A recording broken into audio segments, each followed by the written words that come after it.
Mohamed Salah, Liverpool legend, goal machine, the Egyptian king. But right now, he's becoming a problem, and not the kind you'd expect. Look, I know what you're thinking. How can one of the greatest players in Liverpool's history be a problem? The man who scored over 220 goals for the club. The guy who just signed a new contract a few months ago. Well, that's exactly what we need to talk about, because what's happening with Salah right now is more complicated than you think, and it could affect Liverpool's entire season. Stay with me, this gets interesting. Let me take you back to last season, September 2024. Salah's contract is running down. He's basically telling everyone in interviews that this might be his last year at Liverpool. The media is going crazy. Saudi Arabia is waving massive checks, and Liverpool fans, they're panicking. Then April 2025 happens. Salah signs a 2-year extension that keeps him at Anfield until 2027. Everyone celebrates. Problem solved, right? Wrong. Because here's the thing about that contract saga, it created something that doesn't just disappear with a signature. It created uncertainty, it created questions, and most importantly, it created expectations. Think about it like this. When your favorite restaurant almost closes down, then suddenly stays open, you don't just go back to normal. Every time you visit, there's that little voice in your head wondering, how long will this last? That's where Liverpool is with Salah right now. Now here's where it gets really interesting. Salah currently has 3 goals and 3 assists in 9 games this season. Now for most players, that's decent, but for Mo Salah, the guy who's been averaging a goal or assist almost every game for years, that's concerning. And it's not just the numbers. Against their recent opponents, Salah didn't win a single ground duel out of 5 attempts and failed to complete a successful dribble. That's not the Salah we know. That's not the player who terrorizes defenses just by existing on the pitch. Even Liverpool's manager Arne Slot has admitted that by Salah's high standards, he's out of form. But wait, before you think, oh, he's just aging out, hold on, because there's another piece to this puzzle that makes everything make sense. Remember Trent Alexander-Arnold, Liverpool's creative genius from right back? The guy who could drop a pass on Salah's head from 50 yards away? Yeah, he left for Real Madrid.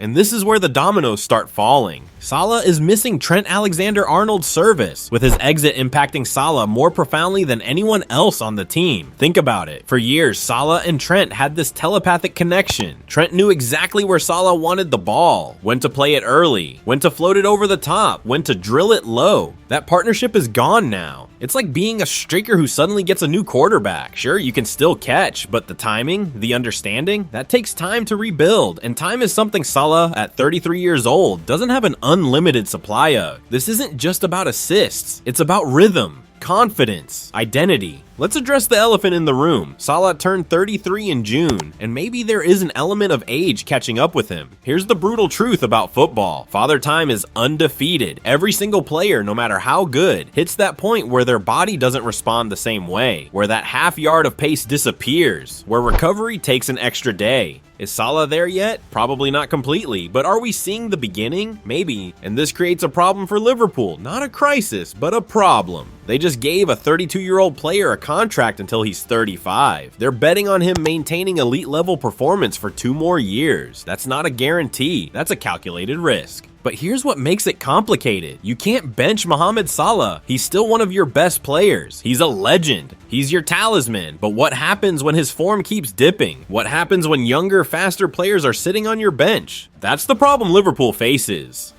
Now let's talk tactics, because this goes deeper than just one player. Liverpool's entire right side was built around Salah and Trent. The way they attack, the way they press, the way they transition.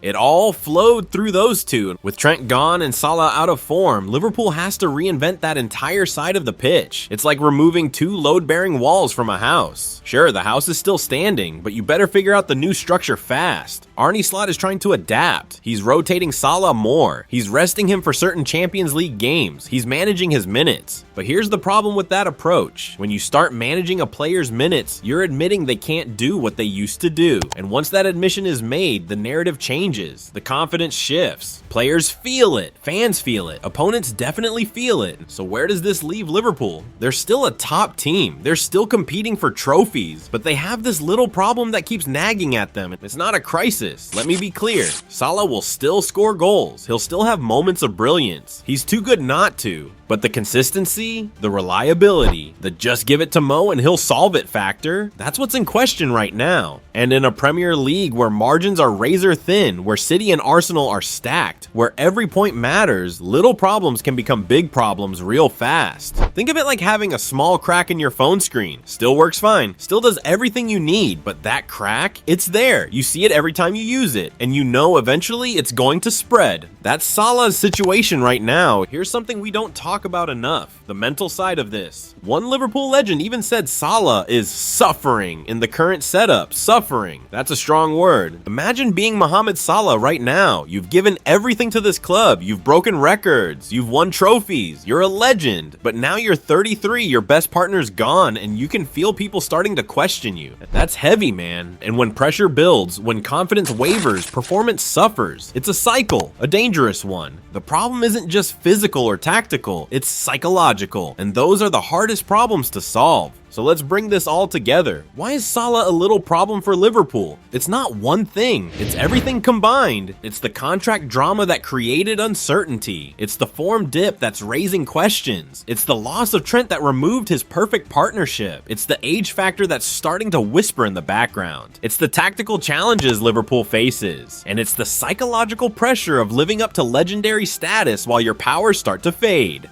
None of these alone are catastrophic, but together they create complexity, uncertainty, risk. And in modern football, uncertainty is a problem. Here's what I think happens next. Salah will find his form again. He's too good not to, but it won't be the same Salah we've known for 7 years. It'll be a different version, maybe smarter, maybe more selective, but different. Liverpool will adapt. They'll build new partnerships. They'll find new ways to attack, but there will be growing pains. And over the next 2 years, as Salah's contract runs down, we're gonna have this conversation again, maybe multiple times. Because that's the nature of aging superstars. They don't suddenly fall off a cliff. They slowly, gradually become a little less super until one day you wake up and realize the era is over. We're not there yet with Salah, but we can see it on the horizon, and for Liverpool, that's their little problem. What do you think? Is Salah's decline exaggerated, or is this the beginning of the end for the Egyptian king at Anfield? Drop your thoughts in the comments. And if you found this interesting, hit that subscribe button, because we're breaking down the stories behind the headlines every single week. Thanks for watching. See you in the next one.